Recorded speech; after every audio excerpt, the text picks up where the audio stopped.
Welcome back, everybody, to the Week 4 edition of the G5 Beat. Josh Jones here with Baker Woolley, John Duncan, our usual gang of fellers to talk Week 4 college football. What's going on, guys? Josh Jones, it's good to have you back, buddy. We missed you last Thanks, week. dude. No, I appreciate it. Thanks for covering. The show actually went way better, I thought, without me, but good job, guys. That's all Baker, man. That's all Baker. Lord, no. Hey, good to have you back, buddy. We need somebody else to keep us all in line. Last week, hey, we were just a train off the tracks. I heard, we're speaking UAB again this week, and somebody had to come back and keep John straight. Hey, Edwards and App State. And yeah. On both of you guys, yeah. Oh, man. Hold on, I got to go get a beer. Nice. Well, if you guys missed last week's episode, our Week 3 preview, we did introduce a new segment to the show where we kind of just go over our G5 headline of the week, which Baker started us off last week. And Baker, I believe you've got a lot of headlines this week to kind of fill everybody in on the G5. Yeah, I do. So I took a look at it and I was like, man, I usually go back to the prior week and say this is the headline. But there were so many big things starting to happen this past weekend. So I said, let's write them all down and go over them. So real quick, the headlines I saw, Cincinnati came back from struggling early and took down Indiana in the first hashtag G5 over P5 victory of the week there.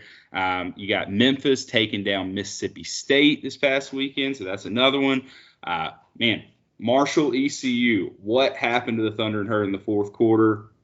I don't know. I feel for you Thunder and Herd fans, but ECU, congrats to you guys on the win. Just a major collapse in the fourth quarter there by the Herd. SMU got a Hail Mary to win over Louisiana Tech at the end of that game. Another wild finish. Fresno took down UCLA in the Rose Bowl. San Diego State taking down Utah. That's another G5 over P5. And to finish it off, last but not least, the boys from Western Michigan taking out Pitt. Fly that flag, baby. Fly that flag. Fly the flag. Mm-hmm. Well, I love it. I love the hashtag G5 over P5s that we did get in Week 3. And also, guys, we do have some G5 player of the week that we would like to players of the week that we would like to go over for the Week 3 slate real quick. And I'll just go ahead and start us off with my guy. And that's nobody should be shocked, but Jake Haener, Fresno State quarterback, just putting the team on his back, man. I tell you, just going 100%. And you go back and listen to our preview from last week, and I said that, Jake Haener was going to have to play 100% ball. And, buddy, that's what he came in and played. He gave it his all, 39 of 53, throwing the ball for 455 yards and 2 touchdowns. Just an insane performance. And you could tell, he just left it all on the field for the Bulldogs. And also shout out to Ronnie Rivers getting the ball going, too, with 136 yards on the ground. But definitely just wanted to shout out Jake Haener. In the Fresno State Bulldogs and getting that 40-37 victory over the UCLA Bruins. Josh, do you have a player of the week for Week 3? Yeah, I'm going to that Western Michigan Pittsburgh game. My player of the week is Caleb Ellaby, 23, 34, 337 through the air, 3 touchdowns, no picks, helping lead that team to a hashtag G5 over P5 victory. There's all the players on that team played really well. I mean, you had 2 receivers over 120 yards, but he really just kind of the quarterback of that team, completed passes to like 6 or 7 different players, and I thought he looked really good.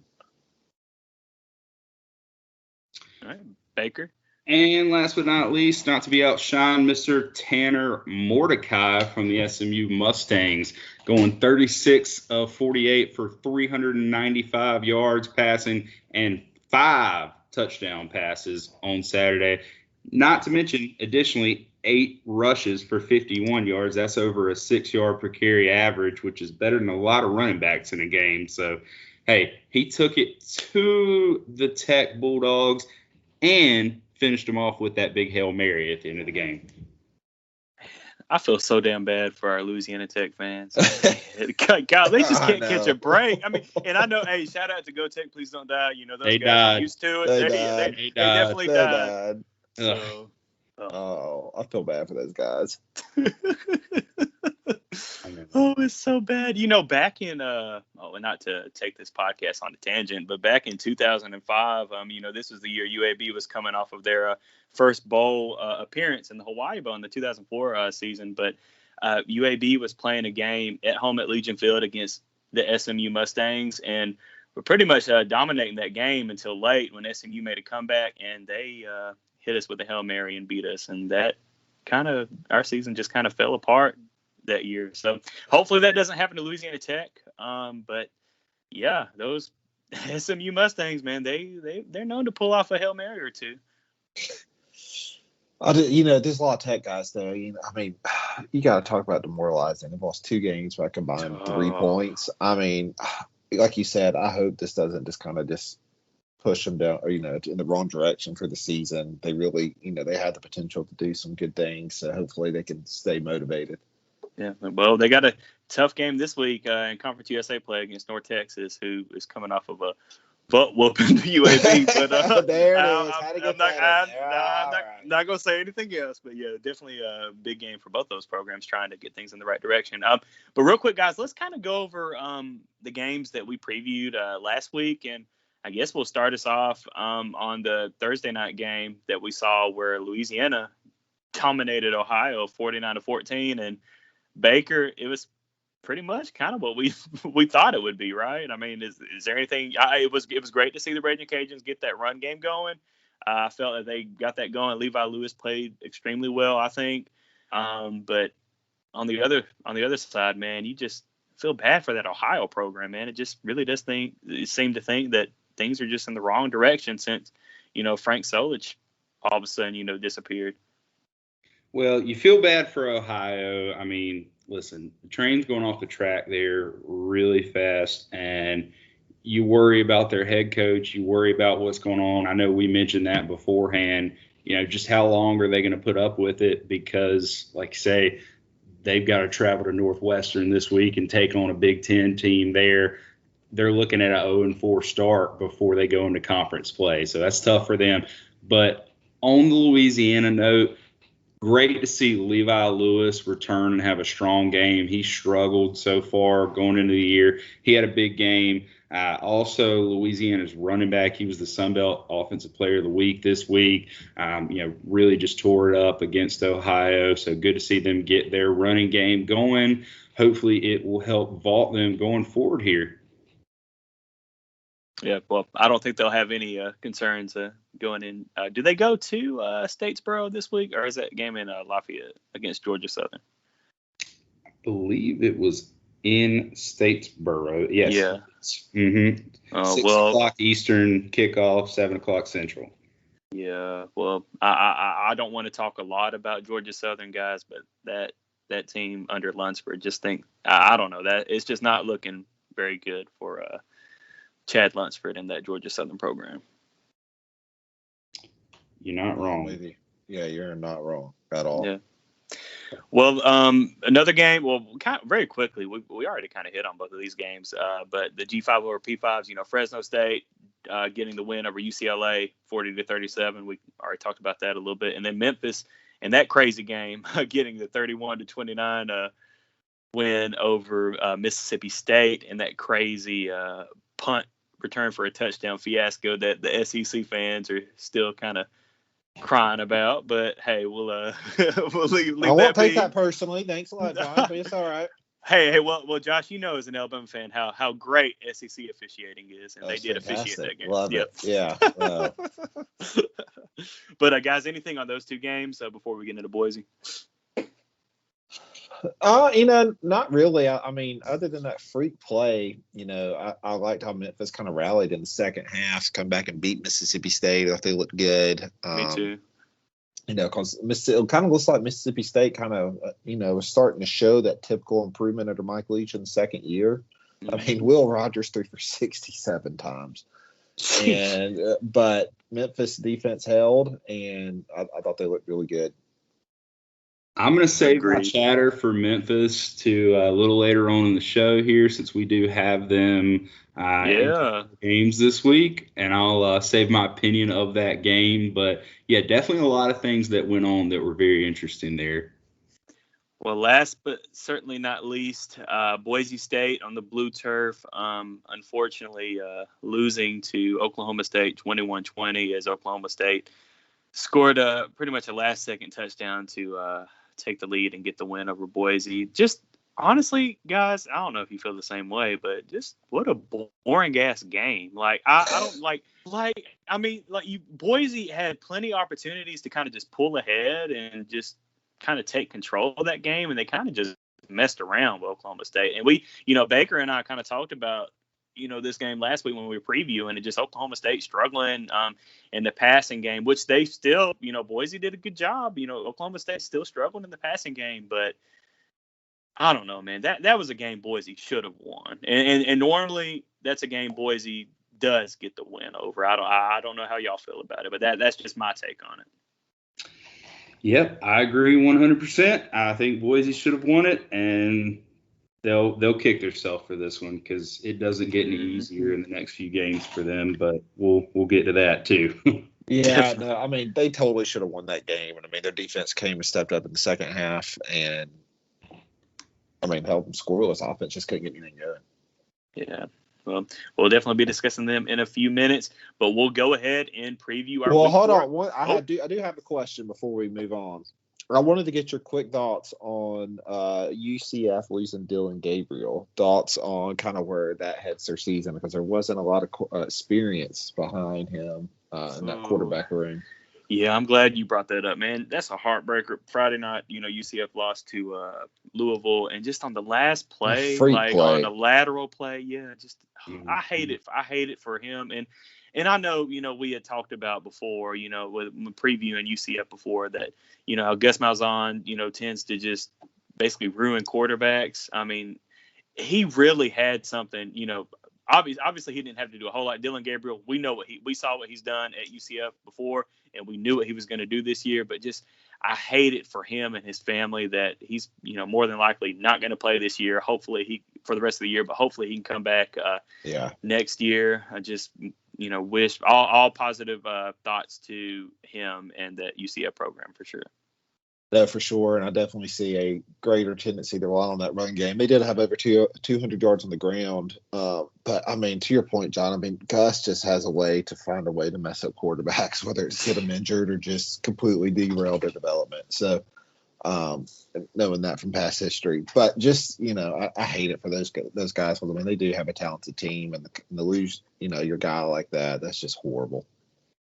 Yeah, man, it's a rough go for them. I hate it for him so badly. Like I said, he got through literally the entire game, and then that happened. But I mean, it sounds like from what you see, they're starting to rally around this next guy, Mikey Keane. He's a freshman out of Arizona, so I mean, hey, the guy came across the country out to UCF, so obviously, he's got to be worth a darn I would imagine, for them to go all the way out to Arizona and bring him in. But, he's definitely got some pretty high accolades from high school, and this will be a good thing for his future to at least get him a shot early. And, I mean, you never know what the kid will do. Definitely agreed. And thank you, Josh, for bringing that up. Definitely all positive vibes over to Dylan Gabriel and his family for sure. Well, we'll go ahead and get into those Week 4 games, previewing those Week 4 games for you guys. And the first game that we have is going to be a Thursday night game down in Boone, North Carolina, as the Marshall Thundering Herd travel down to take on the App State Mountaineers. This will be a Thursday night game, 6:30 p.m. Central Time kickoff, and will be aired nationally on ESPN. Guys, these two teams played last year. Very hard fought game, that Marshall was able to come out on top against App State. And as Baker mentioned earlier at the start of the show, Marshall, man, they pretty much had that game against ECU. I mean, I believe they were up by 17 points with just 7 minutes left in the fourth quarter and just gave it away. I mean, give credit to East Carolina for fighting hard and getting that win under Mike Houston, but I mean, you just gotta wonder what the demeanor of the team is now. I mean, 3 touchdowns in the last quarter. That's ridiculous. just That's bad. 7.5 minutes, not just Yeah, Right. yeah. You had a half a quarter left, and you just blew the game. And that was a home game, and that was a really good crowd. I believe they had almost 25,000 there in Huntington for the game. And I mean, like I said, I don't take anything away from ECU. You know, give them credit. They fought hard, as they fought hard in every single game this year. You know, against App, against South Carolina, and now against Marshall, and they were able to come out on top. But you just got to wonder, you know, under first-time head coach Charles Huff, what that demeanor and what practice is like this week for the Thundering Herd. Because you better get right, because I mean, you're coming into App State, you know, coming into Boone, where it's a hard place to get a win at, especially, you know, on a Thursday night where App usually plays fairly well, especially at home in the Rock. It's gonna be quite a challenge for the Thundering Herd. And you know, as I was saying, last year's game was very tight. App had a couple chances to, you know, win that ball game, but you know, it was a freak fumble at the end, and some other plays just didn't go App's way, and Marshall, you know, was able to get the win in Huntington. But I mean, I'll let Baker speak a little more on it, but these two teams don't like each other, and I can't wait to see what happens down in Boone. And I'm sure, Baker, you are going to be at this game, right? Well, I will be there with flying colors. You're not going to be at another wedding, are you? No, sir. He's like, yeah. For those of you that don't know, I had to go to a wedding this past weekend. So, yeah. Like the second home game I've missed since I graduated in 2015. So, yeah, it was tough. But, hey, got to do it for my cousin. That's right. Family first, man. I get it. But tell us what to be, you know, I'm just kidding. I hope they're not listening. I hope they are. I'm just kidding. I love you. Love you, fam. Josh, do you want to go first? I know I'll probably have a few things to say here. Yeah, I'll get in my 3 cents before you unload. You know, really, for me, I think App's going to win the game. I think something I'm going to be on the watch for is, can Marshall hold on to the ball? They had 3 turnovers last week, and Grant Wells, I mean, he's already thrown 5 interceptions this year. He won the last game, 2 the game before that. So are they going to be able to hang on the ball? Because that's, I mean, in order to go into App's house and beat them, I think that's going to be pretty key for them. I mean, you know, they can put up yards and they can put up points. But, you know, against that pretty strong App defense, they're going to have to play smart. They're going to have to play sound. And to be honest, if it's a boring game, they should be thankful for that, because that might be what keeps them in the game. There's not a lot of back and forth. They hold on to the ball, and they're methodical. But end of the day, I think App's going to win the game. I think the spread's like at 7, and I think App will win by 7 or 10 points. All right, Baker. Now open up chapter 1. Let us have it. Wait, real quick. Yeah, I'm gonna go ahead. I meant to give my prediction too. Yeah, I like App to win and cover the 7-point spread. The over under is at 58.5, and I actually like it under. I think this is gonna be a kind of what Josh is saying. It's gonna be a little kind of not a boring game, but it'll be a low scoring game. It'll be a really like a dogfight between these two teams, and we saw that last year when they played in Huntington. But yeah, I definitely like App in this game as well, and that hurts. You know, being a Conference USA. You know, being a UAB fan, you want to root for Marshall, but I just don't know where their demeanor, what they're feeling this week. You know, coming off that tough loss, we were able to see App bounce back after their tough loss at Miami a couple weeks ago. They were able to get right against Elon, or as I like to say, Ellen. They got right against Ellen. They kind of messed around with Ellen a little bit in the first half, but the second half kind of got Ellen together. But Baker, yeah, go ahead and give us your thoughts. Yeah, man. So, well, first thing I just want to throw in, you made me think of it there. You talk about a low scoring game last year, just to kind of talk about the dogfight and speak on that. The final score of the game was 17-7. So, I mean, it was a defensive struggle of a game, you know, just a lot of plays back and forth there that, you know, just kept it from being a high-scoring, entertaining game. But, I mean, hey, for us, it was old school. It was fun. So cool to see, which kind of fits the whole mantra of App Marshall. For those of you that don't know, App and Marshall are old-school rivals. And when I say old-school rivals there, if you talk to an old school App State fan, you talk to an old school Marshall fan, they will tell you that Marshall to App State was a bigger deal than what Georgia Southern is to App State now. And I would say that Marshall would say that App State back then was a bigger deal than what Western Kentucky is now. I believe that's kind of their main rival at this point. It was heated. There were multiple games of, I mean, I'm talking legitimately, you don't believe me, but there were teams that carried out the goalposts and ran them through the buses and knocked out the windows of the buses in those old games. And they were pretty darn wild at times. A lot of fun games. But all time, App does still have the lead in the series right now, but it's awesome to get this series fired back up. They did it last year in Huntington, had a good game there. The Herd were able to pull it out, and I'm telling you, from everything I heard, all the App fans that I know that went had a blast, really enjoyed the hospitality in Huntington, and hopefully they'll get the same thing coming back down to Boone. The big deal that I'm looking at this week with them is, where's their confidence going to be? Where's their head going to be? Because statistically, their offense has absolutely killed it here the first few weeks.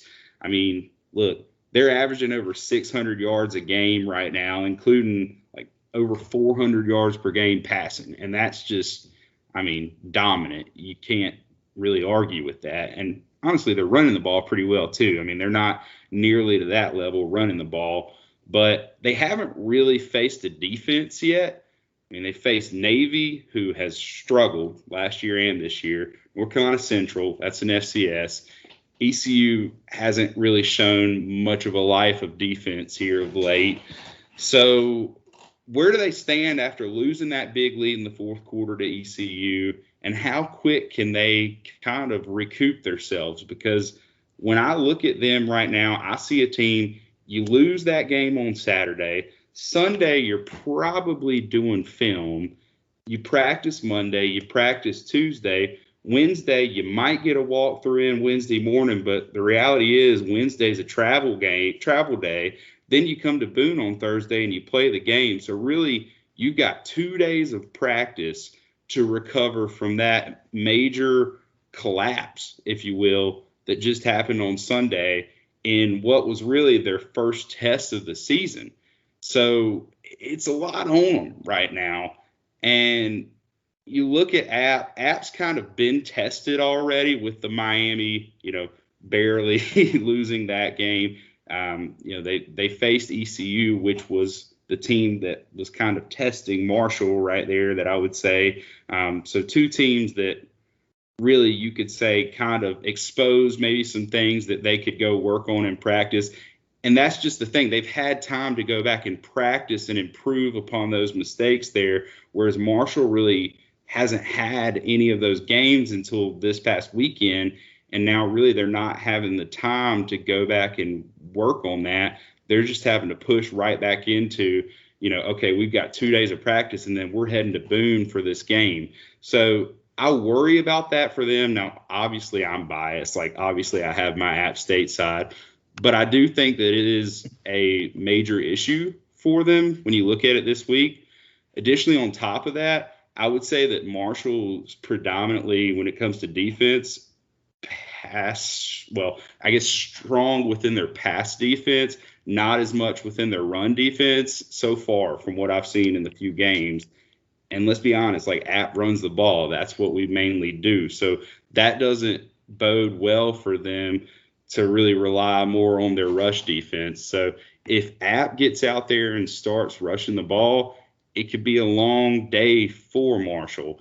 Additionally, one other thing that I want to point out as far as personnel goes, Corey Sutton, who's really been App's top receiver this year, he had opted out of last season, and that's kind of opened the field up a lot more for App this year. So I think that's going to be something that's going to be an interesting match to see if Marshall can kind of eliminate him and slow him down, because if they do, you could maybe get into some more of what you saw last year, which was a struggle. Because look, Marshall has good linemen. That's on the offense and the defense. So, I mean, if they can slow down Corey Sutton, force us to run the ball, and I mean, stop us up front with their linemen, it could be a tight matchup. But I think it's going to be an old school matchup. I'll tell you this: the weather for Boone on Thursday. This is going to make you Southern folk cringe, but the high is 60. It's starting to get cold already up there. Yeah, and that's for the Love whole it. day. Oh, I love that. So, yeah, we're probably looking at around like 50 degrees during the game there.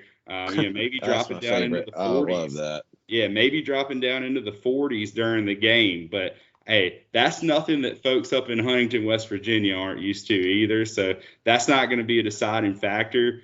But it's just football weather, man. It'll be a fun game. So my personal prediction, I just really think because of everything I said about what just happened and the short turnaround, I think App wins by about 2 touchdowns.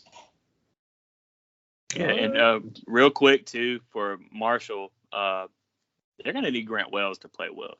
Last week against ECU, threw 2 very costly interceptions in that ball game that, ECU was able to capitalize on. And so he's going to need to play better. He's shown he can be, very, very good, but he's also at times shown that he's a freshman and he's making some bad reads. UAB in the Conference USA Championship game was able to kind of force him into some bad reads. And, you go back to the Rice game last year, he threw like 4 or 5 interceptions in that one ball game. So I'm sure App's going to be looking to rattle him, and get some pressure on him with that defensive line and just force him into some bad situations. But definitely one of the keys for Marshall in this ball game is Grant Wells is going to have to protect the ball and not throw, not make bad reads. And hopefully, they're stressing that to him this week during the short practice, but they're going to have to quickly do a quick turnaround from that ECU game. Cause like Baker said, you probably really only have like 2 days of practice before you're heading to Boone Thursday. So can't wait to see what happens in that ball game for sure. We'll go ahead and go to our next ball game. This is a Saturday at 11 a.m. Central Time kickoff, Mountain West game between the Boise State Broncos and the Utah State Aggies. This game will be nationally televised on CBS. So good for both of these Mountain West teams getting on CBS, and good for CBS on giving some national spotlight again to the Mountain West Conference. They did this last year when Nevada, I can't remember who they played. It was Nevada and somebody, but they got to play on CBS last year. So good for them, giving them a spotlight game again this week. Now, granted, it is at 11 o'clock, so this is going to be really early for you folks in the Mountain West. You're going to have to get up pretty early, maybe get your coffee and get up, because this is an 11 a.m. Central Time kickoff on CBS. And guys, this is going to be a good ball game. Utah State is playing some really good football right now, coming off of another very impressive win at Air Force, 49-45. And just a couple weeks earlier, they were able to get that hashtag G5 over P5 victory over Nick Rolovich and the Washington State Cougars. So, Anderson's got them playing some really good football. And, I know in our Mountain West preview, we kind of, at least I talked about that I could see Utah State, doing some big things this year, definitely, going bowling. But man, if they're able to get this win against Boise and go to 4-0 and 2-0 in the conference, I mean, watch out. I mean, these Aggies are serious and they're playing some really good football. Now, the spread in this game, unfortunately, it does have Boise as a 9-point road favorite. And very quickly, I like Utah State to cover that. I think Utah State is going to be, prepared. They're battle tested. You're catching Boise at a good time, coming off of an ugly loss to Oklahoma State, which we, recapped earlier in the episode. So I think you're catching Boise at a good time. And, I don't know. I don't know if you can get the outright win over Boise, but I definitely think you can keep it under 9 points. So I definitely like the Utah State +9 in this game. The over under in this game is in 65.5. So I don't know. I could see it being a shootout, but I could also see it going under that. So I don't really have a good read on that. But I do like Utah State +9. I'm still going to say Boise State comes out on top in this game because this is a very big game for Boise. You know, if Boise goes 1-3 and 0-1 to start Mountain West play, Andy Avalos is going to have a lot of questions that he's going to have to answer. So I think this is almost a must win for Boise State. So basically, there's a lot more pressure on Boise State than Utah State, in my opinion. So that's why I like Boise State in this spot. But I like Utah State to keep things close. Guys, what's y'all's read on this game? So I'm with you. I think Boise State definitely has way more to lose in this situation than Utah State. Now, I know they are 1-2, but the games they've lost, are close losses. You can argue they should have won both of those games against good teams. Nonetheless. Against good teams, absolutely. And True. Yeah, and so I think they got the talent. Well, to me, when I look at this game, the question I kind of come to is which defense do I trust more? And I trust Boise's defense over Utah State's defense. I know Utah State did give up 45 points last week to Air Force, but I feel like Boise State is just a little bit more solid across all areas of their defense. And another thing, they got to figure out a way to run the ball a little bit better. They're going to have to be a little bit more balanced. Boise's only averaging 67 yards a game on the ground, so they're going to have to find a way to run the ball. And only totaled 349 yards of offense per game. Now, I'm with John. I think that +9. I think Utah State's going to cover that, but I do think Boise definitely has more pressure to win in this spot, given the loss they came off last week, the way they lost. I really think they'll come in with a chip on their shoulder. I think that over-under is actually kind of high. I don't like that 65.5. I think it's going to be more of a low-scoring game. But yeah, I definitely have Boise State coming out on top. And real quick, too, I believe earlier in the episode I said that Oklahoma State had a last-second touchdown to take the win. That was in the first half because these two teams didn't do anything in the second half. I think it was just a big punt fest that second half. That was horrible. So Bachmeier's got to get going for the Boise State offense, and they've got to play. That run game's got to get going. Definitely. And that will help Bachmeier. They just kind of find a way to run the ball. And I will give that to Utah State, the more balance. They're averaging over 200 yards a game on the ground. Mm-hmm. And so, but, like I said, I trust Boise's defense a little bit more, but they got to find some kind of spark on their offense. Well, the good thing for Boise, too, is you want to know how much rushing yards Utah State gave up to Air Force last week? 437 yards. Ooh. Granted, it's Air Force, but still. Does so that maybe count? I know. It still counts. It's still over 400. But it's still, That doesn't matter. It's an academy. They run So this would be a good week for them to practice that run game. Yes. Yeah. Listen, guys, for me, man, first thing I got to say, if I were to tell you going into the year that the records of these two teams, Boise versus Utah State, when they played each other, was 3-0, and one of them was 1-2. Flip them. You would say at the time Boise was the team that was 3-0, and Utah State was 1-2.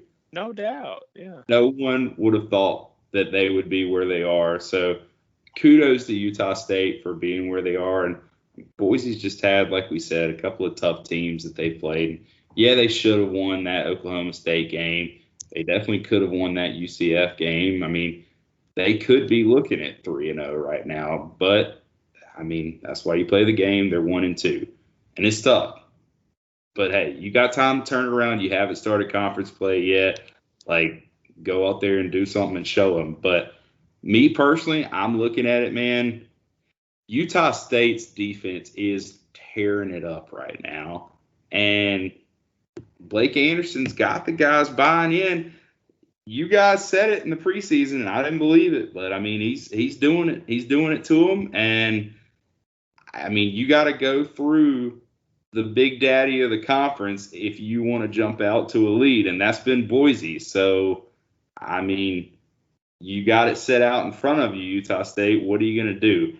Listen, looking at them right now, it's interesting because both sides of the ball, I say both sides, offensively, running and passing, they really haven't been stopped doing either there. And Boise's defense, when you look at them, their pass defense has been okay. It's not been knocking it out of the world, but it's been okay.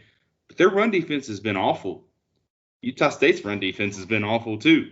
I mean, both of them terrible. So anyone running the ball in this game should have an ease of a time. But I'm telling you, man, Utah State's offense with how they're doing, Boise's defense, I know they've got a reputation, but they haven't been great this year. And I like Utah State having the chance to go out there and score points against them. Now, what's Boise going to do on Utah State? I mean, you look at Utah State and their defense is kind of the same. So, yeah, Boise might could do the same. You literally could find yourself in a shootout here. But the fact is, from what I've seen so far, I trust Utah State's offense more. And honestly, I expect it to potentially be a close game, but a shootout. And I know that Boise's going to be fired up to come out there after starting 1 and 2. So they're not just going to roll over and let Utah State take this game. But, I mean, at the end of the day, it comes down to the personnel. It comes down to these teams. And, Utah State, man, they've been playing ball. And I'm big on them. I think they're going to take it this week. I mean, I would not be surprised if they do win this game. I mean, like I said, their offense is clicking on all cylinders, but Boise's defense has not been helped by their offense. And so that's, I still think Boise's going to win. And I think hopefully they find some kind of offense this week. I think hopefully a little bit more balanced attack against that Utah State defense because I just don't trust it right now. But I mean, I wouldn't be surprised if, Utah State somehow still not win. Give me Boise 28-21. 28-21 Boise. What do you not trust about Utah State, Josh, on their offense? I trust their offense. I don't trust their defense. Okay. Yeah. I thought you said just the mix within their offense. You didn't trust it. Oh, no, I trust Utah State's offense. No, they're clicking on all cylinders. I mean, they're balanced. They're running the ball. They're throwing the ball. I mean, they're averaging 560 yards a game. I mean, they're killing it. It's just their defense I don't trust. They're giving up over 30 points a game. Granted, 45 of that was to Air Force last week. But no, I trust their offense completely. Yeah, and shout out to Blake Anderson, just doing a hell of a job, so far at Utah State. It's just really, I know it's early, but it seems that it's working out, for him. When he made that move from Jonesboro to go to Utah State, it just seems like a good fit for both parties, to be honest. I mean, I know it's early, but to me, that's how I see it. It's working out for both. Not that Butch isn't going to do well, but I mean, hey, Blake's doing more at Utah State than Butch at Arkansas State right now. You're right. Yeah, I mean, he's showing his worth. I wonder what old Gary Anderson is up to these days. Well, all right, guys, we'll go ahead and move into our third game. And this is a Conference USA against American battle as the UTSA Roadrunners travel down to Memphis to take on the Memphis Tigers. This will be Saturday at 2:30 p.m. Central Time and will be televised on ESPNU. Right now, Vegas has Memphis as a very, very slight 3-point favorite, basically a pick 'em, because usually, with the home team, you want to factor in about 3 points anyway. So basically a pick 'em. So this is, two very good ball teams. UTSA, obviously having a P5 victory over Illinois, and Memphis having the P5 victory over Mississippi State. So both of these teams have taken down Power 5 competition already this year. I won't speak a lot about Memphis because, we recapped the Mississippi State game early on in the episode, but just a great win for Memphis in getting that SEC win over Mississippi State. UTSA, I mean, kind of struggled in their last game against Middle Tennessee. I mean, the game was never in doubt. I mean, they won 27-13. And we really won't get into a whole lot about what's going on with the Middle Tennessee Blue Raiders, but the quarterback just basically quit the team and quit football in general. But just, I don't know, man. UTSA, they got the win, but it wasn't a very dominating win. And honestly, I was thinking that UTSA was going to dominate in the Alamo Dome against Middle Tennessee, but just kind of messed around. They're only up 10-0 at the half, and gave up 13 points in the fourth quarter.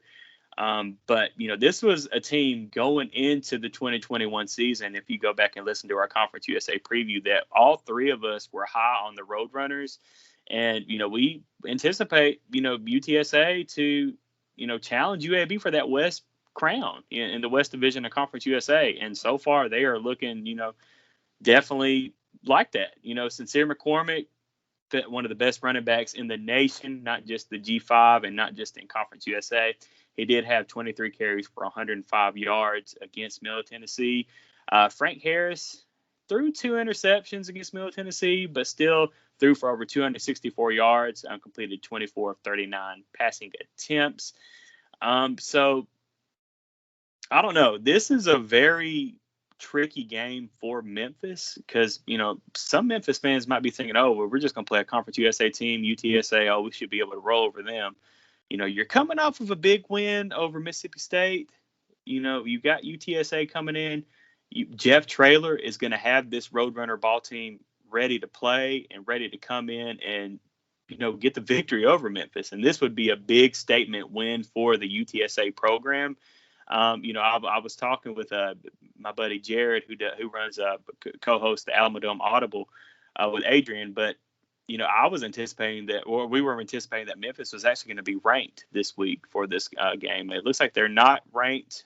They're close, but nonetheless, guys, I actually like UTSA to go into the Liberty Bowl and get the outright win over Memphis because I just think UTSA is just, they're going to be motivated. And I feel like Memphis might be sleepwalking early and UTSA will be able to catch them early and get up a couple touchdowns. And really, with that offense and with that defensive line for UTSA, if you go up a couple scores, you can kind of just sit back and relax because, UTSA is going to get after them. And I kind of like UTSA outright. So give me UTSA in a very low-scoring game, 17-10. I like UTSA in this ballgame. Guys, what are your thoughts? I'm right there with you. I think UTSA is going to win this game outright. I just like this matchup. Something kind of looking through everything. Memphis has given up almost 8 yards in the passing game the last 2 games total. So there's some holes in that defensive secondary. So I think Frank Harris might have some room to kind of spread out the ball. So I think it might be a little bit more high scoring. But like you said, UTSA's got an aggressive defense. They really do.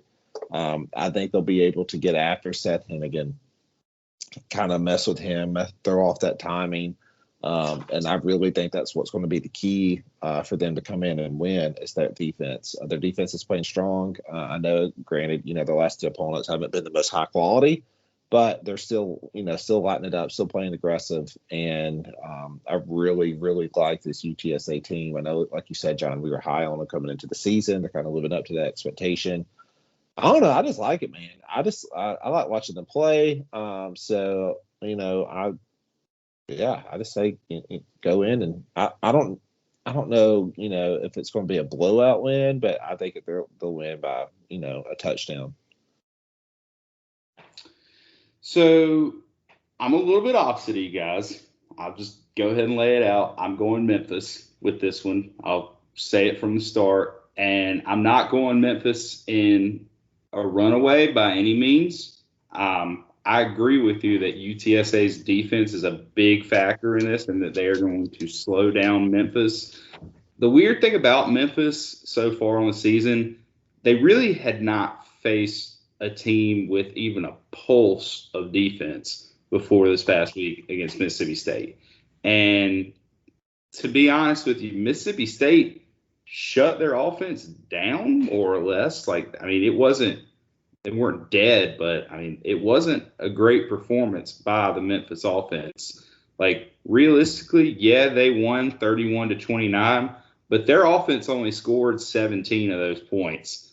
The other two, it was a defensive touchdown, and then we all know about the other one, SEC. Are you still complaining? Different podcast. All right. The return. Yeah. But no, seriously, I think that Calvin Austin III is going to be a big deal in this game. He has absolutely torn it up so far. The guy's averaging 130 yards and 2 touchdowns per game right now at wide receiver. And I know UTSA's got a good defense, but I still don't think they're going to be able to stop Calvin Austin. The guy's tearing it up. Hennigan's not making mistakes right now. And to me, I think that's the most important thing. Like, he's not beating himself. He's not making Memphis lose the game. And I personally think that he can keep that up this week. Maybe he throws a pick. I just don't think he's going to have an awful game by any means. And I think that's what he needs to do. I mean, I think he just needs to take care of the ball, get the ball to his playmakers, score enough points to get out. I do think it's going to be a close game, no doubt about it. Memphis's pass defense, just when you look at their defense, has been awful this year. They're giving up over 400 a game in terms of yards. But their run defense has been locked down. And to me, I look at UTSA, and Sincere McCormick's obviously their best player.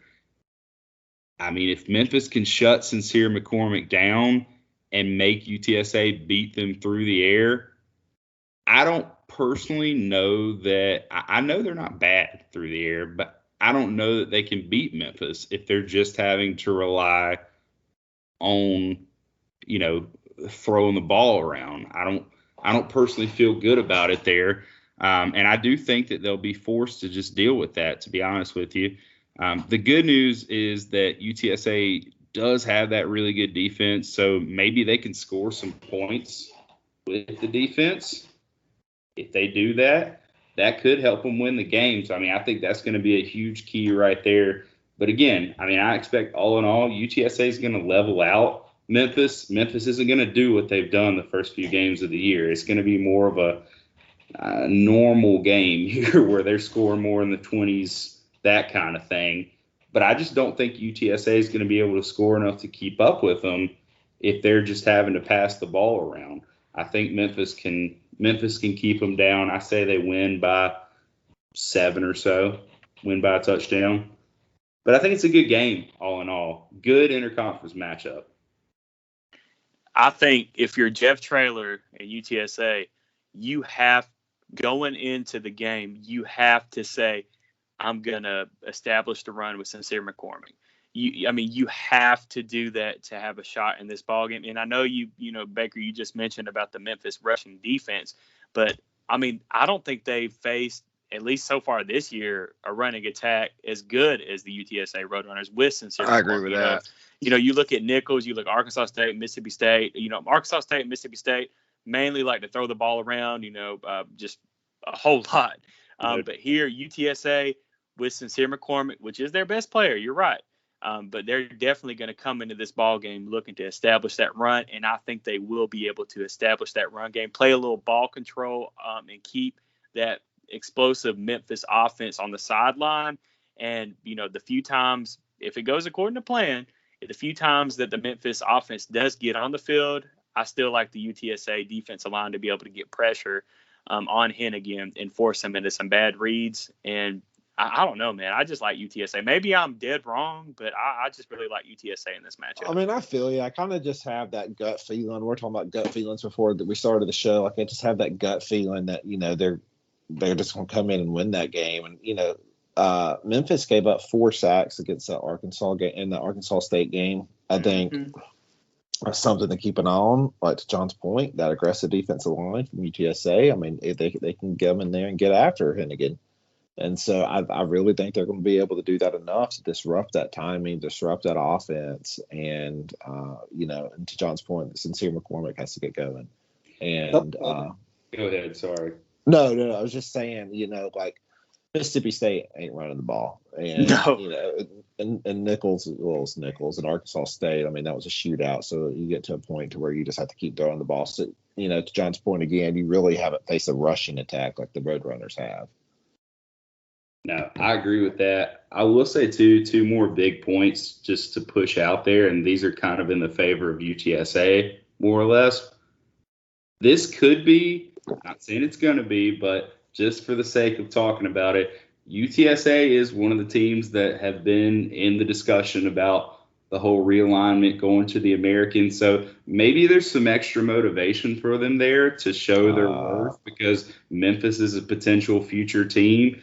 Conference USA obviously has eyes on that. So, I mean, look, they could be ready to roll for that. And even a bigger deal, in my opinion, at least in the moment, they win this game, you're going to stay undefeated for a while, more than likely. And, I mean, that UAB game looms in November, man. That's going to be a big deal. I know we talked about that in the preseason in our CUSA show. I mean, these first few games of the year, beating Illinois and beating Memphis could really set them up for a long run. So it's a big deal for them, big game.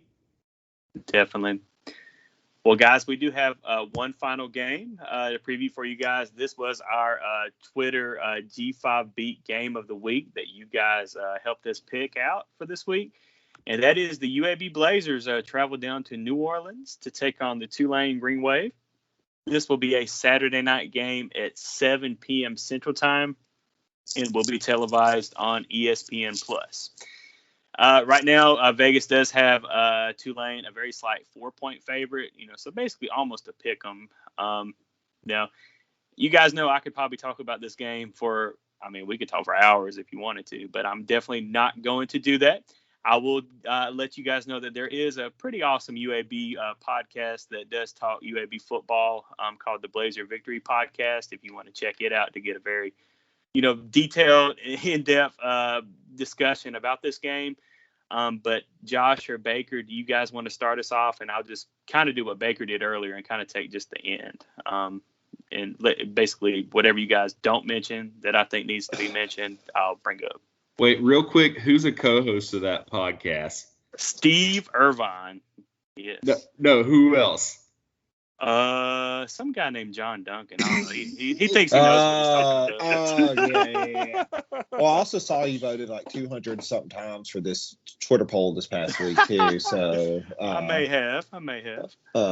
I'll kind of just briefly, give my thoughts.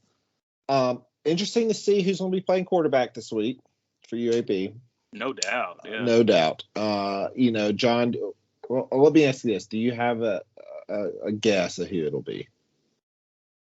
If you're asking me right now, I'm saying Dylan Hopkins, and a lot of UAB fans listening. I don't know. They might be split.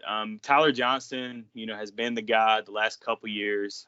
He's just really struggled these last couple games. He had a hell of a game against Jacksonville State to start the season, but just at Georgia and then at North Texas, just really struggled.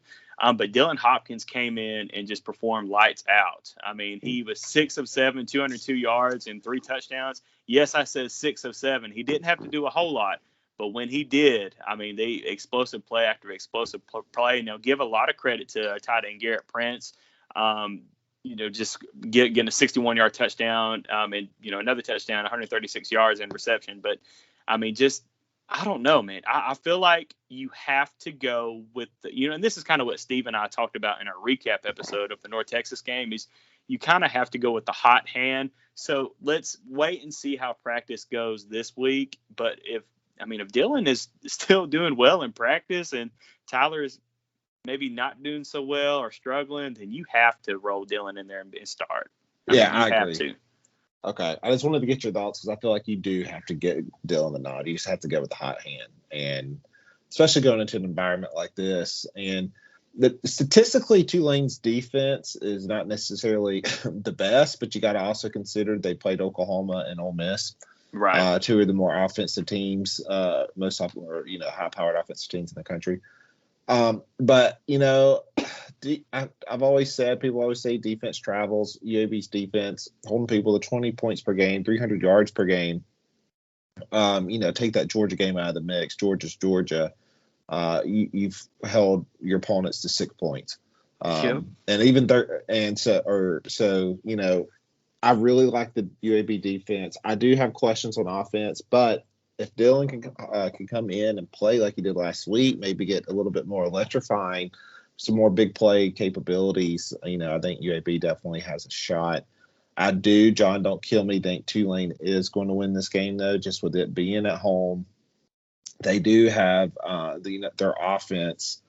Pratt, he's thrown 7 touchdowns this year, and they're balanced. 250 yards through the air, 177 yards on the ground, 428 yards total. I just think with them being at home, they're going to have the edge. I think they're going to win. Like I said, defense hasn't been the greatest, which bodes well if Dylan does get the nod. But really, I just kind of like Tulane here. I think it's going to be a super close game. I think I think that number is about right. It literally is a pick 'em. I can see it being a coin toss going either way, but I'm giving Tulane the nod since it is at home. Yeah, and real quick too, Tulane. I mean, very eager to just get back home to New Orleans. I mean, this is a team or an athletic program that's been displaced in Birmingham, for weeks. So they're definitely ready to get back to Yeoman Stadium and, have their first home game of the season. So it's going to be hard. I mean, this is going to be, Bill Clark said it in his press conference today. This is going to be, other than Georgia, the most talented team that UAB plays this year. And I mean, that's not a knock on Liberty or anybody in Conference USA, but a Willie Fritz coached team, they're going to be prepared. They're going to be very, fundamentally sound. So this is going to be a challenging game for UAB. And I just, unfortunately, I'm not going to be able to make the trip to New Orleans, but I can't wait to see how we look because, you go back to the Georgia game, getting whooped 56-7 in Athens, yes, by the number 2 team in the country. But I loved what I saw in Denton this past Saturday out of UAB, getting that dominating 40-6 win. North Texas didn't score that touchdown until the fourth quarter. So you got to think take away the Georgia game, 7 of the 8 quarters that UAB's played against Jacksonville State and North Texas have been shutout quarters. They haven't allowed a point in those quarters. And also, going back to Jacksonville State, hell, this is a team that just beat Florida State, So, I mean, that was a very good FCS team, and you shut them out in Montgomery. So UAB is capable of going into Yeoman and getting the victory. But I just can't wait to see what happens. I could definitely see where you're coming from, Josh, and I can't wait to see what his thoughts on this game. Baker, give us your thoughts on this game. Yeah, absolutely, man. So I'd say first off, Tulane's got 2 things that really stick out to me that are kind of, I would say, keeping the fire within them this week, really making them want to come out and play their tails off. And that's one, like you said, like they're coming home from the hurricane, man. Like I'm sure it's been like a long time away for those guys. Like I'm sure they're happy to get home, be in their home stadium in front of their fans and, just get back to business as usual. And they're going to want to show out for their fans, no doubt. And not to mention, like I've seen this from some of their fan base, like they're frustrated after that Ole Miss game last week. They feel, and I feel this too, like they're a better team than what they showed. Everybody in the nation saw what they did to Oklahoma a few weeks ago.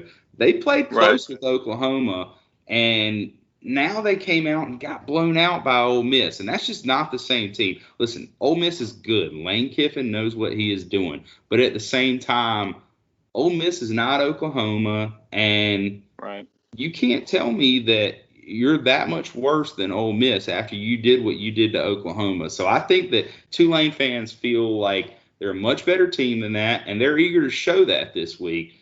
Now, are they going to do it? I don't know. They're going up against a tough UAB defense. I know that. So offensively, it could be a tough day.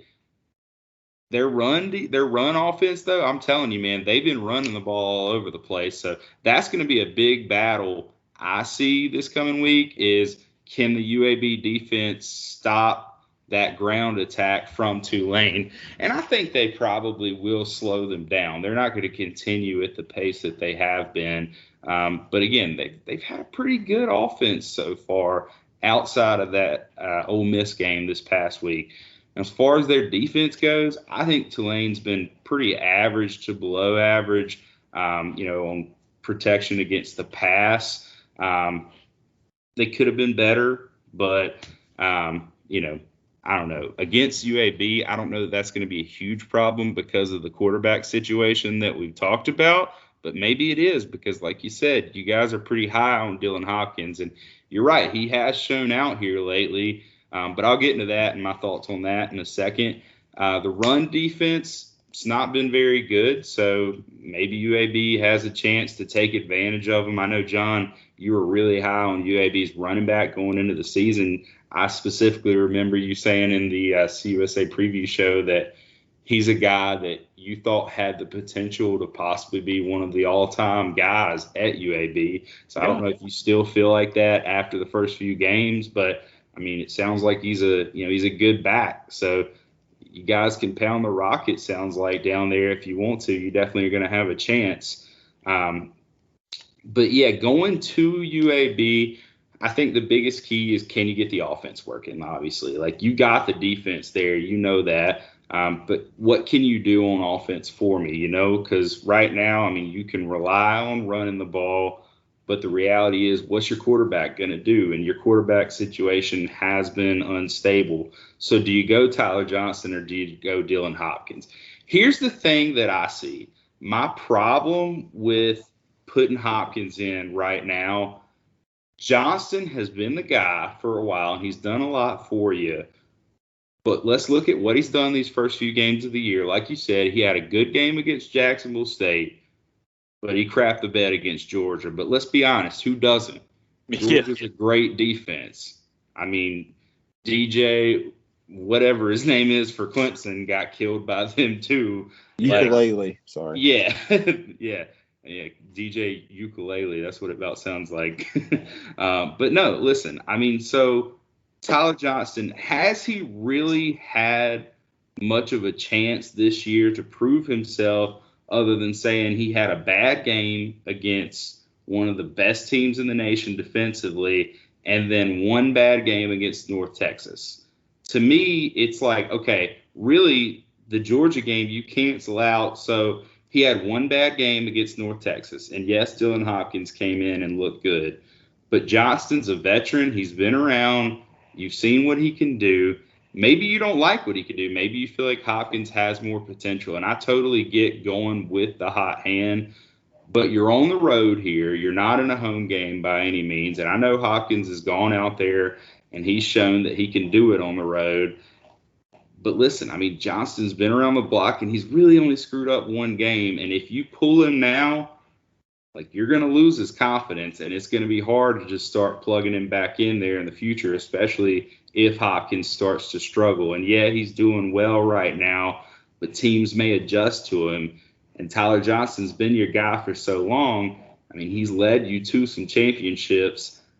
I just worry that it's not the time yet. I personally feel like you need to maybe give him a few more games, give him a little bit more of a leash, and see what he can do. But I get it. Because, listen, I know the expectation of fan bases, and I know, like, if you lose a game, you're like, man, there goes, like, our chance at, like, this bowl, or there goes our chance at this conference championship. So I understand how that can be. It's not easy, and you don't want to, like, take that chance. But I just say, hold on, see what the guy can do, and maybe he'll surprise you this week, because he obviously knows that the fan base and the coaches are on him. I don't know how he's done. John, you could probably elaborate more on this, but maybe the guy responds well to pressure, and maybe he comes out and shows out this week for the fan base. So just keep an eye on it. That's my take on it. In the end, though, I agree with Josh.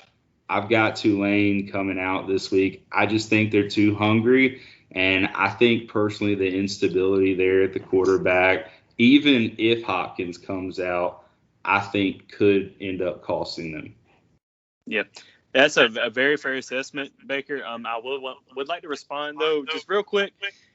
When you speak of Johnston losing his confidence, if Dylan Hopkins was to start, I don't think he would, because I mean, you got to look, Johnston, he's been hurt a lot. He's very injury prone, and he's been on the bench. And you go back to the 2019 season and seeing, having to sit out a couple of games and seeing what Dylan Hopkins was able to do and help lead this UAB team to a Conference USA championship appearance against FAU. If anything, I think this will even help. If Dylan starts and struggles and Tyler Johnston comes in, he'll have all the confidence in the world. He's not going to, his confidence is going to be rattled, because Tyler Johnston is, number one, a team player. I mean, you go back to his high school days at Spanish Fort. I mean, the guy's just a winner. He's a team player. So I don't think you send a bad message by sitting him and starting Dylan Hopkins over Tyler Johnston. In fact, it's probably even going to help Tyler Johnston to play better. So that is just a very quick response to that. A couple more things. I know we're running late, guys. We're over an hour. But both of these teams, something to watch for is that both of these teams are kind of banged up right now. You look at UAB, that Georgia game. I mean, we took some hits in that game, boys. We've still got, we had a couple guys that didn't get to play against North Texas. I don't know yet if we'll have, at least a couple of those back for the Tulane game. But also on the Tulane side, Tulane has played two Power 5 opponents, being Ole Miss and Oklahoma. So, they're kind of banged up as well. So that's something else to watch for, and just to see who actually gets on the field in this game. One last thing I do want to mention is that this is a great opportunity for UAB. You kind of mentioned with UTSA and the realignment stuff going around. If UAB can go in and beat Tulane, which is an American team, I mean, that might just further solidify that, hey, UAB belongs in this league. And I think that UAB is going to go in there and make that statement that they belong in the American Conference with their old Conference USA brethren in Tulane, in East Carolina, in South Florida, and all these in Memphis, and all these other teams. So that's another thing to watch for in this game. But I know we went pretty long on this, so unless you guys have anything else to add, we'll just kind of end it there with UAB and Tulane. Okay, well, we'll end it there with UAB and Tulane. So, guys, you want to go into your Sunday morning headlines? You want to do that right quick? Sure. Okay. Well, I'll go ahead and give mine. Meet, baby, because Jeff Traylor and the Roadrunners are for real. They're going to go in there and become 4-0 and go into the Liberty Bowl and get a win over Memphis. So that's definitely going to be my Sunday morning headline. Baker, what's your Sunday morning headline? Yeah, for me, man, it's the Terps returning to their shells as a team. Kent State, starting out 1-2, sends them back in a golden flash with a big P5 win. Nice. I can definitely see that happening. Josh, what's your Sunday morning headline? This one might be a little bit of a stretch, but I'm saying the Mustangs stomp the Frogs. I think SMU can go into TCU and give them a run for its money and possibly upset TCU. Pony up. Pony up. All right. Well, Josh, you want to go let our listeners know about our Week 5 Twitter poll? Well, games that we're going to definitely preview in the Twitter poll games. No, I'm just kidding. All right. So, so Twitter poll game. Again, thanks to everybody that participates into the Twitter poll for the G5 Beat of the Week for a game to add that we preview. Please continue to participate. Tell your friends, vote, tag people. The more response we have, the better it is. So for our upcoming Twitter poll that'll be posted on Sunday after the Saturday's games, we'll have BYU versus Utah State, Liberty versus UAB, Western Michigan versus Buffalo, and Air Force versus New Mexico. Again, that'll be up on Sunday for 24 hours. So please participate. Please tell your friends, tag others, and thanks everybody for continuing to let us know your thoughts. Definitely. And guys, we do have 3 games that we're definitely going to preview next week. The big one in Cincinnati at Notre Dame, we're definitely going to preview that one. Also, Nevada at Boise State and Louisiana at South Alabama. South Alabama is sneaky 3-0. They've got a bye week this week, getting a couple weeks to prepare for those Raging Cajuns. Now, Louisiana, as we mentioned earlier, travels to Georgia Southern this week down to Statesboro. So more than likely they'll get the win, but that is a rivalry game. So we'll just have to wait and see what happens. But definitely, if you're not following us on Twitter, give us a follow at twitter.com/theg5beat and cast your vote Sunday morning. And guys, real quick before we get out, we've kind of talked about realignment just a little bit. We are closely monitoring the situation with the realignment as it refers to the G5. I swear things are changing left and right per day. So we thought about doing a segment to start this episode to talk about realignment. But to be honest, by the time this gets dropped, it's probably going to change again. But we are closely monitoring that. And whenever things do start to break, which I do anticipate will be soon within the next couple weeks, we will definitely be there to, talk about it with you guys and discuss how we feel about it and how it pertains to each league and what happens going forward for those leagues. But on that note, guys, enjoy watching some Week 4 football, and we'll be back next week to recap what happens in Week 4 and get you ready for Week 5. But we'll see you guys next time. Enjoy watching some football.